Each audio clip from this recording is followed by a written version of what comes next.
صحیح بخاری کی حدیث نمبر 2910 کے مطابق غزوہ ذات الرقاع سے واپسی کا واقعہ بیان کیا جاتا ہے۔ غزوہ ذات الرقاع سے واپسی پر ایک جگہ آپ صلی اللہ علیہ وسلم نے بمائے لشکر قیلولہ فرمایا۔ چونکہ وہاں کوئی سایہ وغیرہ نہ تھا، اس لیے صحابہ کرام متفرق طور پر کسی نہ کسی سائے میں آرام کر رہے تھے۔ آپ صلی اللہ علیہ وسلم نے بھی ایک سایہ دار جھاڑی کے نیچے آرام فرمایا اور اپنی تلوار درخت سے لٹکا دی۔ ایک مشرک جس کا نام غورث بن حارث تھا، موقع پا کر چپکے سے وہاں آ گیا اور آپ صلی اللہ علیہ وسلم کی ہی تلوار درخت سے اتار کر آپ پر سونپ لی۔ قریب تھا کہ وہ آپ پر وار کر دے کہ اچانک آپ صلی اللہ علیہ وسلم کی آنکھ کھل گئی۔ اب تلوار اس کے ہاتھ میں ہے اور آپ صلی اللہ علیہ وسلم خالی ہاتھ ہیں۔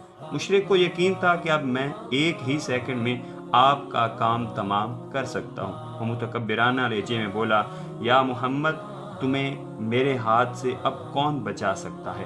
آپ صلی اللہ علیہ وسلم نے فرمایا، اللہ، کہ ایسی حالت میں بھی اللہ تعالیٰ بچا سکتا ہے۔ آپ صلی اللہ علیہ وسلم کا یہ فرمانا تھا کہ جبرائیل امین نے فوراً اس کے سینے پر ایک گھونسا رسید کیا اور تلوار اس کے ہاتھ سے گر پڑی۔ آپ صلی اللہ علیہ وسلم نے فوراً وہ تلوار اٹھا لی اور فرمایا، اب تو بتا تجھے میرے ہاتھ سے کون بچائے گا؟